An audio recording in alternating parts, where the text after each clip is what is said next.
Vote की राजनीति के कारण कांग्रेस अगर आतंकवादियों का समर्थन करे तो इससे बड़ी शर्म की बात और कुछ नहीं हो सकती। हमने इतना ही कहा है कि पैलेस्टाइन की जो जमीन है, सॉवरेनिटी है, उसको इजराइल रेस्पेक्ट करे।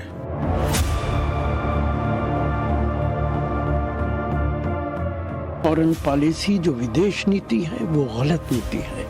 इसराइल को सपोर्ट करेंगे तो हमारे जो रिश्ते गल्फ कंट्रीज से हैं वो खराब हो सकते हैं।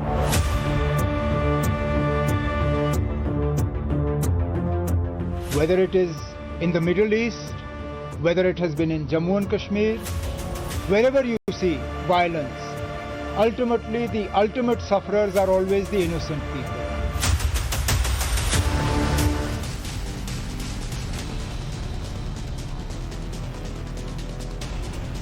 नमस्कार, टाइम्स नाउ भारत पर देश के सबसे पसंदीदा डिबेट शो राष्ट्रवाद में आपका स्वागत है।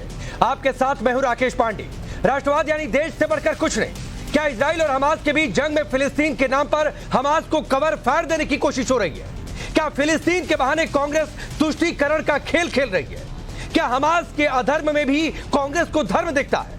सवाल यह भी है कि हमास पर जवाबी कार्रवाई से अब्दुल्ला की बेचैनी इतनी क्यों बढ़ गई कि वो इजराइल और हमास को जम्मू कश्मीर से जोड़ने लगे? कांग्रेस वर्किंग कमेटी ने कल इजराइल हमास युद्ध को लेकर एक प्रस्ताव पास किया। कांग्रेस ने प्रस्ताव के जरिए फिलिस्तीन का खुलकर समर्थन किया। कांग्रेस ने फिलिस्तीन की जमीन और गरिमा की बात कही, लेकिन कांग्रेस ने उसी प्रस्ताव में इजराइल में हुए कत्लेआम का कोई जिक्र नहीं किया। इस प्रस्ताव के बाद सवाल उठ रहे हैं कि क्या कांग्रेस फिलिस्तीन के नाम के बहाने हमास आतंकियों को कवर फायर दे रही है? इसके बाद बीजेपी ने कांग्रेस पर हमला बोलते हुए कहा कि कांग्रेस का हाथ आतंकवाद के साथ है, जो बेहद शर्मनाक है। सुनिए। पहले से कहता आया हूं कि कांग्रेस हमेशा आतंकवादियों के साथ रही। जो हमास ग्रुप है ये लोग आतंकवादी हैं, अंतर्राष्ट्रीय लेवल के आतंकवादी हैं। इन्होंने सारी दुनिया के अंदर अशांति फैला रखी है। यदि कांग्रेस उनके साथ है तो आप समझ सकते हैं कि कांग्रेस किसका समर्थन कर रही है। और ये सिर्फ तुष्टीकरण का प्रमाण है, इससे बड़ा कोई प्रमाण नहीं हो सकता कि वोट की राजनीति के कारण कांग्रेस अगर आतंकवादियों का समर्थन करे तो इससे बड़ी शर्म की बात और कुछ नहीं हो सकती। कांग्रेस वर्किंग कमेटी का प्रस्ताव और इसके बाद इस पर घमासान जबरदस्त तरीके से कांग्रेस नेता उदित राज ने बीजेपी को पूर्व पीएम अटल बिहारी वाजपेयी की कई बातों को याद दिलाने की कोशिश की। उदित राज का कहना है कि अगर जमीन पर कब्जे का विरोध नहीं किया तो फिर भारत अक्साई, चीन और पीओके पर क्या कहेगा? अटल बिहारी वाजपेयी का जो स्टैंड था कि पैलेस्टाइन की जमीन इजराइल खाली करे, तो अगर उसको देखते हुए हमने इतना ही कहा है कि पैलेस्टाइन की जो जमीन है, सॉवरेनिटी है, उसको इजराइल रेस्पेक्ट करे, उनको भी रहने दे विद डिग्निटी। और दीनदयाल उपाध्याय जो आइडियोलॉग हैं बीजेपी के, उन्होंने कहा कि अंधभक्त हो करके हमें इजराइल का समर्थन नहीं करना चाहिए था। और इसके दूरगामी परिणाम हैं अक्साई चीन, या कहा जा सकता है देशपांग, पीओके के बारे में क्या स्टैंड ले सकेंगे? तो आप देखिए, कांग्रेस वर्किंग कमेटी का प्रस्ताव हो या फिर कांग्रेस नेताओं के बयान हो, वो फिलिस्तीन की बातचीत कर रहे हैं, लेकिन इजराइल पर अटैक हुआ, महिलाओं को मारा गया, बच्चों को मारा गया, इस बात का प्रस्ताव में जिक्र नहीं हुआ। हमास की आलोचना नहीं करते हुए वो सुनाई दे रहे हैं, जबकि भारत सरकार ने अपना स्टैंड साफ कर दिया है कि वो इजराइल के साथ खड़ा है इस टेरर अटैक के बाद। लेकिन कांग्रेस पार्टी सरकार के साथ होने की बजाय फिलिस्तीन के समर्थन में खुलकर सामने आ गई है। कांग्रेस तो मोदी सरकार की विदेश नीति पर ही सवाल उठाने लगी है। सुनिए। फॉरेन पॉलिसी जो विदेश नीति है वो गलत नीति है। इसराइल को सपोर्ट करेंगे तो हमारे जो रिश्ते गल्फ कंट्रीज से हैं वो खराब हो सकते हैं। हमारा जो भी कुछ क्रूड ऑयल हम खरीदते हैं वो सारा गल्फ कंट्रीज से खरीदते हैं। हमारे गल्फ कंट्रीज से बहुत अच्छे रिश्ते हैं। मुझे नहीं मालूम कि भारत सरकार की क्या मजबूरी है कि आज इस युद्ध के अंदर वो एक कंट्री का साथ दे रही है। हमने कल भी आपको दिखाया था कि कैसे फिलिस्तीन के नाम पर हमास आतंकियों का हिंदुस्तान में समर्थन किया जा रहा है। नेशनल कॉन्फ्रेंस के नेता उमर अब्दुल्ला ने हमास के हमले पर तो कुछ नहीं बोला, लेकिन अब इजराइल की जवाबी कार्रवाई के बाद अब्दुल्ला इस जंग को जम्मू कश्मीर से जोड़ने लगे हैं। सुनिए। Very unfortunate.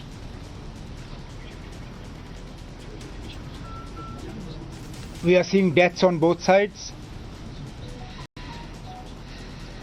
At the end of the day, in any violent situation, whether it is in the Middle East, whether it has been in Jammu and Kashmir, wherever you see violence, ultimately the ultimate sufferers are always the innocent people.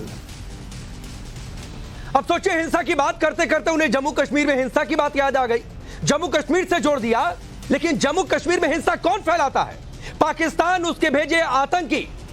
Omar Abdullah इस पर कुछ नहीं बोलते। चलिए वो सवाल आपके सामने रखता हूं जिनके इर्द गिर्द आज की चर्चा आगे बढ़ेगी। फिलिस्तीन के नाम पर हमास आतंकियों को कवर फायर क्यों? सवाल यह भी कि 2024 का ट्रेलर फिलिस्तीन के बहाने कांग्रेस का क्या ये तुष्टीकरण वाला दाम है? सवाल यह भी कि इजराइल पर खामोशी, हमास पर अब्दुल्ला को बेचैनी क्यों है? इजराइल का एंटी टेरर वॉर ये है। हिंदुस्तान में क्या इसी के बहाने मुस्लिम वोटों पर आर पार की तैयारी है? आपका परिचय आज के मेहमानों से करवाता हूं। अवनीश अवस्थी जी हमारे साथ पॉलिटिकल एनालिस्ट के तौर पर, ललित अंबरदार कश्मीरी एक्टिविस्ट हमारे साथ जुड़े हैं, अजय वर्मा जी कांग्रेस पार्टी के नेता, अहमद अयाज कश्मीरी एक्टिविस्ट। अजय जी आपसे शुरू करता हूं। कांग्रेस वर्किंग कमेटी का प्रस्ताव, इसमें इजराइल टेरर अटैक, हमास की उसके लिए आलोचना क्यों नहीं?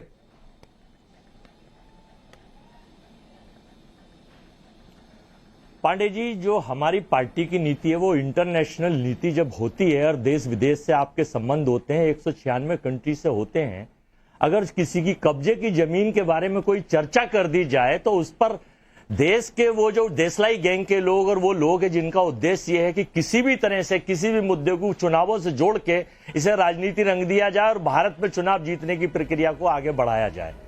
हमने सिंपली इतना कहा है कि जमीन किसी की भी कोई कब्जा सकता है, कोई किसी की कब्जा ले तो उस पर क्या कार्यवाही करेंगे? अब आप उससे आतंकवादी से जोड़ दीजिए, नहीं, जोड़ दीजिए। जितनी सिंपली आपने कहा अजय वर्मा जी, उतना ही सिंपली मैं पूछ रहा हूं। फिलिस्तीन की ठीक है आपने बात कर दी, आपने जमीन की बात कर दी, लेकिन उतनी ही सिंप्लिसिटी से जरा यह बता दीजिए कि इजराइल टेरर अटैक, हमास की आलोचना क्यों नहीं? क्या कांग्रेस की पार्टी हमास के समर्थन में है? देखिए, ना तो भारत में कांग्रेस पार्टी और हमारे कोई भी नेता किसी भी आतंकवादी गतिविधियों का समर्थन ना करते ना उसके साथ रहते। हम हमेशा खिलाफ रहे हैं। हम लोग ना तो अंग्रेजों के साथ थे, वो लोग जो अंग्रेजों के साथ थे, जो भारत को आजाद करा रहे थे, भारत में जो शहीद हो गए लोग, उनके खिलाफ गवाही दे देकर और आज सत्ता में आ बैठे हैं उनके कुछ समर्थक, तो भाई उस तरह से तो हम लोग करते नहीं है। लेकिन मैं राकेश पांडे जी एक चीज बताना चाहता हूं, जब युद्ध होता है, अगर हमास ने जो गलती करी वहां बार करा या अटैक करा या जो भी करा, उसके बदले तुरंत इजराइल ने भी अटैक करा। अजय वर्मा जी, अगर 2000 मरे, अजय वर्मा जी, अगर हमास ने करा, मेरा सवाल अभी भी वही है, हमास की आलोचना क्यों नहीं? आप अभी भी कह रहे हैं कि अगर किया बता तो इजराइल को नहीं करना चाहिए था। मैं नई मोरालिटी चाहता हूं। मेरा सिर्फ सवाल यह है कि क्या आपकी पॉलिसी हमास के फेवर में है? राकेश जी, नहीं, हमारी पॉलिसी किसी भी आतंकवादी के फेवर में नहीं थी ना। तो फिर ये 3 पन्नों के साथ, ठीक है अजय वर्मा जी, फिर ये 3 पन्नों के जो हिंदी में आपका कांग्रेस वर्किंग कमेटी का प्रस्ताव आया है, उसमें हमास का जिक्र क्यों नहीं, आलोचना क्यों नहीं? अगर आप उसी के साथ ये जिक्र कर देते तो ये सवाल मैं आपसे नहीं पूछता। यूक्रेन में और चाइना से, यूक्रेन और रशिया का जो युद्ध चल रहा है, देश की सरकार ने उसमें क्या किसी के समर्थन में, यूक्रेन के या रशिया के समर्थन में? अरे अजय वर्मा जी, मैं सवाल आपसे पूछ रहा हूं, आपकी पार्टी के बारे में पूछ रहा हूं। आप सरकार पर चले जा रहे हैं, और अगर आपको सरकार के स्टैंड से इतना ही लेना देना है तो सरकार ने अपना स्टैंड क्लियर कर दिया, वो इजराइल के साथ है। आ रहा हूं ये चीज के बाद। राकेश जी, सरकारी का तो आप भी तो सरकारी का पक्ष रख रहे हैं।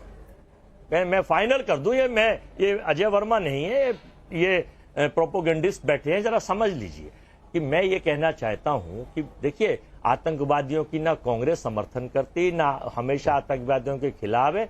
जमीन का जिक्र करा है, लिखित में करा है, कोई उसके बारे में कोई गलती नहीं करी। फिर अभी कहा भी है हमारे 2 नेताओं ने कि अगर अक्साई चीन और उस पर चर्चा करेंगे, पीओके पर करेंगे तो क्या होगा, कैसे होगा? तो हम तो देश के प्रधानमंत्री से ये कहना चाहते हैं, सरकार आप ठीक। चलाइए, लेकिन नहीं, हर ठीक है अजय पॉलिसी वर्मा को जी, देश हित में, चलिए हर ठीक है। पॉलिसी को अवनिजेश समाज जी, हित में, राष्ट्र हमास हित में की काम चर्चा क्यों करिए नहीं कर रही है और कांग्रेस ऐसा ना पार्टी? करें अपने कि आप प्रस्ताव में आपको क्या लगता है? अजय वर्मा तो इस सवाल का जवाब नहीं दे पा रहे। राकेश जी, मैं किसी के बीच में नहीं बोलता हूं और इसलिए अपेक्षा करूंगा, मैं स्टूडियो में भी नहीं हूं, कोई बीच में ना बोले। अभी हैरत हो रही है मुझे कि यूक्रेन और रशिया के युद्ध में भारत सरकार ने कहा कि बातचीत से मेरी आवाज आ रही है? बिल्कुल आ रही है, बिल्कुल आ रही है। तो इसमें सिंपल सी बात है, मेरी आवाज आ रही है ना राकेश जी? मेरी आवाज आ रही है? बिल्कुल आ रही है अवनिजेश जी, अपनी बात रखिए। मेरी आवाज पहुंच रही है कि नहीं? मुझे आवाज नहीं आ रही है। हेलो, जरा पता। अच्छा ठीक है, चलिए अवनिजेश जी, शायद आपका फोन डिस्कनेक्ट हो गया है, दोबारा पैच हो रहा है। ललित अंबरदार, यही सवाल मैं आपसे करता हूं, यह क्या तुष्टीकरण वाला दाव हम नहीं कहें? जिस तरीके से हमास की आलोचना नहीं की गई है, एक शब्द नहीं। मैं एक बताना चाहता हूं कि जहां तक तुष्टीकरण का सवाल है, हिंदुस्तान की जो अपोजिशन राजनीतिक पार्टियां ना, उनको इजराइल की अपोजिशन पार्टियों से कुछ सीख लेनी चाहिए। वहां पे भी वैसे ही अपोजिशन है जैसे हिंदुस्तान में होनी चाहिए, डेमोक्रेसी में होनी चाहिए। लेकिन इस परिस्थिति में, जब वो युद्ध की परिस्थिति में सारे भूतपूर्व प्रधानमंत्रियों ने, भूतपूर्व अपोजिशन लीडर थे, एक बार में बोला है ये जंग इजराइल और यहूदियों के खिलाफ है, हम सब इकट्ठे हैं, सारी दुनिया को मैसेज होना चाहिए। हम जो तत्कालीन प्रधानमंत्री है, वो उनकी माइनॉरिटी सरकार है, वहां पे हम उनके साथ हैं, कोई इफ नहीं कोई बट नहीं। ये एक बात। दूसरी बात, ये सोचते कि हमस का समर्थन करके, हमस जो आतंकवादी ग्रुप, हमस का मतलब बताना चाहता, हमस अरबिक एक्रोनिम है, उसका शब्द, उसका मतलब है इस्लामिक रेजिस्टेंस मूवमेंट, और बहुत अक्सर मुल्कों में उसको एक आतंकवादी घोषित किया गया संगठन। अगर हमारे देश के लेफ्ट लिबरल सेक्युलर उसके बारे में झिझकते हैं, एक आतंकवादी संगठन जिन्होंने रेप, मर्डर, नंगा करके औरतों को सड़क पे चलाया, उसी प्रकार से जिस प्रकार के कश्मीर के अंदर कश्मीरी जहादियों ने कश्मीरी हिंदुओं का रेप, मर्डर, मास मर्डर किया और आरे के मशीनों पे 2 हिस्सों में काट दिया, तब भी ये opposition, secular Congress, secular liberal, secular left चुप रहे और अब भी और ये ज्यादा हानि पहुंचा रहे हैं फलस्तीनी के इंटरेस्ट को। जानते हैं आप, फलस्तीन का जो, हिंदुस्तान का जो मौकू है, हिंदुस्तान का जो एजेंडा है कि 2 nation 2 state philosophy, 2 stated solution, उसके ऊपर हिंदुस्तान बरकरार है, मैं उसके साथ बरकरार हूं। लेकिन आप हमास को फलस्तीनियों के साथ जोड़ नहीं सकते। आप ये भी बताना चाहता हूं, हमास गाजा पट्टी में, सुनिए बहुत जरूरी है, यहां बहुत लोगों को नहीं मालूम है, हमास गाजा पट्टी है, दक्षिण इजराइल में है, और वहां से 50-60 किलोमीटर दूर उत्तर पश्चिम में वहां पे वेस्ट बैंक है। वहां से ना एक रॉकेट चला है इजराइल की तरफ, ना ही वहां पे गोली चली है इजराइल की तरफ से उनको। वो फलस्तीनी है, यासिर अराफत की फतह की पार्टी के अंतर्गत फलस्तीनियन अथॉरिटी चलाती है। उनके यहां से नारा नहीं निकला कि हमास से हमारा रिश्ता क्या, ला इलाहा इल्लल्लाह, जो यहाँ पे हिंदुस्तान के मुसलमान आगे करके निकल रहे हैं, कश्मीर से लेके अलीगढ़ तक लेके, दक्षिण तक लेके, हैदराबाद तक लेके, कि हमास के साथ हमारा रिश्ता क्या, ला इलाहा इल्लल्लाह का। लेकिन रमाला जो कैपिटल है वेस्ट बैंक की, वहां पर अभी तक एक जुलूस नहीं निकला इस नाम से, अल्लाह के नाम से, इस्लाम के नाम पे। लेकिन हिंदुस्तान में, क्योंकि हिंदुस्तान में रिवायत है, मालाबार में जब मोपरा हिंदू का कत्लेआम हुआ था, इसी कांग्रेस ने, इसी महात्मा गांधी ने बोला था हिंदुओं को चुप करके सह लेना चाहिए, क्योंकि मुसलमान जो है अपने धर्म के लिए, खिलाफत के लिए, खैलिफेट मूवमेंट को बरकरार करने के लिए कर रहे हैं। तब भी वहां का जो सबसे बड़ा नेता तुर्की का कमाल अतातुर्क, वो लड़ रहा था खिलाफत के खिलाफ। लेकिन हिंदुस्तान के अंदर महात्मा गांधी मुसलमानों को एकत्रित कर रहे थे उसी खिलाफत के नाम पे, जो कारण बाद में पाकिस्तान बनने के लिए। ठीक है ललित जी, मैं आपके पास आता हूँ। अवनिजेश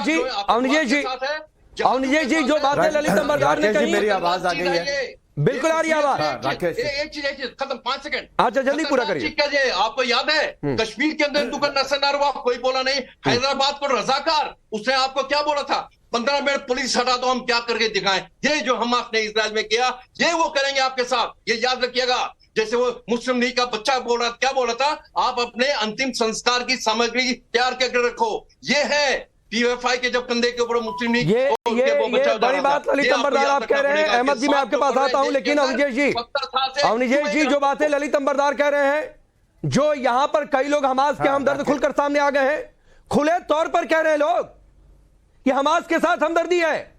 पिछले 2 दिन से मेरे डिबेट में ऐसे लोग आ रहे हैं, रिश्ता बता रहे हैं, मुसलमान बता रहे रिश्ता तो क्या ये एक तरीके का तुष्टीकरण है? हमास का जिक्र नहीं कर रहा। और ये सवाल आपसे था। राकेश जी, बड़ी साफ सी बात है। अभी कांग्रेस के प्रवक्ता ने कहा कि देखो यूक्रेन और रशिया के युद्ध में भी तो ऐसा हुआ कि उन्होंने कहा कि हम बातचीत से, अरे हमास कोई देश नहीं है, हमास एक आतंकवादी संगठन है। फिलिस्तीन और इजराइल के बीच में अगर दोनों एक दूसरे पर हमला करते तो भारत सरकार कहती कि दोनों देश बीच के बैठ करके बातचीत कर लो। इतनी कम से कम कांग्रेस के प्रवक्ताओं में समझ होनी चाहिए। एक आतंकवादी वहां पर जिस तरीके से हिंदुस्तान में जिस तरीके से रामनवमी पर, हनुमान जयंती पर, दुर्गा विसर्जन पर पत्थरबाजी होती है, ऐसे हमास ने वहां पर जाकर के उत्सव मना रहे लोगों पर अंधाधुंध फायरिंग की और उसका समर्थन कर रहे हैं। कांग्रेस उसका समर्थन कर रही है। जिस तरीके से मैं देश को बताना चाहता हूं, वहां की लड़कियों के साथ जो बदतमीजी हुई है, ऐसी इतिहास में नहीं मिलेगी कभी। और ये समर्थन कर रही है कांग्रेस। यहां पे कहती है कि हम महिलाओं के लिए करते हैं, महिलाओं के सशक्तिकरण की बात करते हैं, महिलाओं का सम्मान करते हैं। जो खबरें वहां से आ रही, जो वीडियो आ रही, जिस तरीके निर्वस्त्र करके वहां की अरुणाचल में भी बोल जो उत्सव मना रहे थे, अचानक वहां जाकर के घुस करके वहां पे जाकर के करते हैं। बात सुनिए, अक्साई चीन की भी सुन लीजिए। जो कांग्रेस के प्रवक्ता कह रहे हैं अक्साई चीन, तो आप ये कह रहे हैं कि वही हाल करें वहां की औरतों का। आप लड़कियों की बात जो हमास ने किया अक्साई चीन लेने के लिए, करते हैं फिर वहीं पर, करते हैं फिर वहीं पर, वही हाल करने। आप सही मानोगे उसको? देश की बात करेंगे नहीं, बाहर जाके नौटंकी और पाखंड। अजय वर्मा जो दिल्ली में अरुणाचल प्रदेश खिलाड़ियों का प्रदर्शन आज का डिबेट का इशू है। आप आतंकवाद पर ना बोलो। आपने 1984 में सिखों के साथ वही किया जो आज हमास कर रहा है इजराइल में। ये केवल एजेंडा लेके चले आते कौन सा एजेंडा भाई? वही किया। अरे तो आप हमास पर चर्चा ना करें, ये कौन सा एजेंडा है अजय वर्मा? आपने आप हमास पर बातचीत ना करिए, उसकी आलोचना नहीं करिए। तो उस पर भी बोलते रहे भाई। तो क्यों नहीं लिखा 7 पॉइंट में? एक लाइन डाल देते। हमने आतंकवाद की आलोचना की थी और की है और करते रहेंगे। अरे नहीं, क्यों एक लाइन डालते हैं? क्यों एक लाइन? राकेश जी, ये गलत बात है। राकेश जी, खुल करके अगर विरोध करना है तो खुल करके करें कि हमास जैसे आतंकवादी संगठन ने जिस तरह से इजराइल की जनता में, खास तौर से वहां की, विशेष रूप से वहां की महिलाओं के साथ जो बर्बरता और बदतमीजी की है, हम उसका खुलेआम विरोध करते हैं, निंदा करते हैं और हम पूरे मानवता से कहते हैं कि वो इसके खिलाफ खड़ी हो। नहीं, एक लाइन तो डाल नहीं पा रहे, वो खुलकर क्या करेंगे? आप ही गजब बात करते हैं निजेश जी। एक लाइन मैंने इसीलिए कहा कि एक लाइन नहीं डाल पा रहे। यही कह रहे हैं, खुलकर बात करनी चाहिए। नहीं, मैं कह रहा हूं एक लाइन। अरे एक लाइन तो क्या, मैं कह रहा हूं ये एक लाइन डालने की बात ही नहीं, ये करनी चाहिए थी इनको। एक लाइन डाल करके खाना पूर्ति नहीं चाहिए हमको। ठीक है अहमद अयाज जी, उमर अब्दुल्ला को जम्मू कश्मीर याद आने लगा।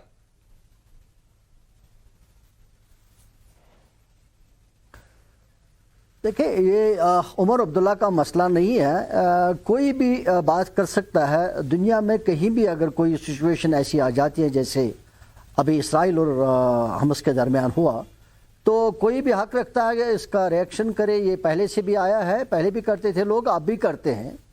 अब कोई उसको अपने अंदाजे से ले लेगा, वो उसका अपना, जैसे सब लोग करते हैं।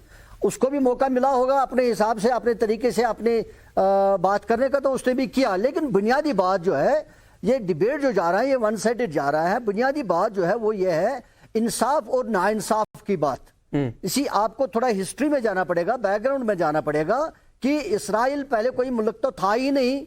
इसराइल को वहां बसाया गया, यूनाइटेड अरे पाकिस्तान भी पहले मुल्क नहीं था, वहां बसाया गया। दुनिया में कई ऐसे मुल्क हैं जो बाद में बने। अहमद अयाज, आप मुझे पाकिस्तान भी, मैं आप ही के पास हूँ। एक सवाल का जवाब, लेकिन आज की तारीख में एक सवाल होना चाहिए, क्या औरतों को आतंकवादी संगठन इस्लाम के नाम पे उनका रेप करेंगे, मर्डर करेंगे अल्लाह अकबर के नारे के अंदर, वो जायज है?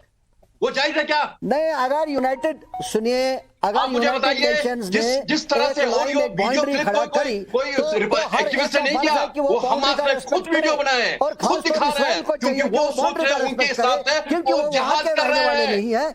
बल्कि वो काफिर सारा जहादियों फलस्तीन को, कहा यहूदियों जाता को था। खत्म करना चाहते हैं, अब मारना जब चाहते 8 हैं, महीने जन्नत से में जाना चाहते हैं, 8 महीने से हुरूर के साथ पास लोगों जाना को चाहते हैं, नमाज नहीं इससे यहूदी और पढ़ाने दिया जाता है और गाजा स्ट्रिप में फोर्सेस आ रहे हैं, लोगों को तंग कर रहे हैं, और वहाँ के जो फलस्तीनी है वो बाहर माइग्रेट होके बाहर रेफ्यूजी होके बाहर मुल्कों में रह रहे हैं। आप अपने आप को दानिश्वर बोलते हैं, आप अपने आप को दानिश्वर बोलते हैं। एक सवाल का जवाब दीजिए, हम कहते हैं कि जंग हमास ने यहूदी औरतों को रेप करके मार दिया, मर्डर किया, क्या वो ठीक क्या किया? करेंगे? उनके लिए क्या मर्डर करेंगे तो इसका क्या मतलब है कश्मीरी हिंदू मुसलमानों का ऐसा करे, कश्मीरी हिंदू कश्मीर के मुसलमान पर ऐसा करे, पहले क्यों नहीं बात करें? कश्मीरी हिंदू कश्मीरी मुसलमान। चलिए चलिए, ये बड़ी बात कह दी ललित अंबरदार। अहमद अयाज जी, आप काफी सीनियर हैं, ठीक है, 1 मिनट ललित अंबरदार जी, ललित अंबरदार जी, बच्चों के साथ जाते हो, ठीक, एक मिनट, अहमद अयाज जी 1 मिनट सवाल सुनिए सर, सवाल सुनिए और बहुत शांति से सवाल सुनिए। पहली तो बात यह है कि हमास की आलोचना आप भी नहीं कर रहे। दूसरी बात है, ललित अंबरदार ने जो बड़ा सवाल पूछा, कश्मीरी पंडितों का कत्लेआम करके भगा दिया गया, नारे लगे कि या तो इस्लाम कबूल कर लो या तो घाटी छोड़ दो। तो सुनिए ना, सवाल पूरा सुनिए, सवाल पूरा सुनिए भाई, अरे सवाल पूरा सुनिए, सवाल पूरा सुनिए अहमद अयाज जी, सवाल पूरा सुनिए और सुनने की हिम्मत रखिए और जवाब दीजिए उसके बाद। तो क्या कश्मीरी पंडित ये करें कि वो जाकर कत्लेआम का बदला कत्लेआम से ले? अगर आप जो हो रहा है उसको जस्टिफाइड कर रहे हैं तो देखिए, पहली बात मैं अमरदार के चेहरे पर मैं बताऊंगा कि अमरदार को कश्मीरी मुसलमानों ने नहीं भगाया। अमरदार हालात की वजह से यहां से भाग गया, क्योंकि यहाँ ये जो माइनॉरिटी में थे डर के मारे यहां से भागे जब हालात यहाँ खराब हो गए, और वो हालात कश्मीरी मुसलमान के लिए भी ऐसे ही थे। अब अमरदार भाग गया, इसके पास ऑप्शन नहीं थी, लेकिन कश्मीरी मुसलमान के पास भागने की ऑप्शन नहीं थी, उसको रहना ही रहना था, उसको भगाया किसी ने नहीं, बल्कि हालात की वजह से वो भाग गया।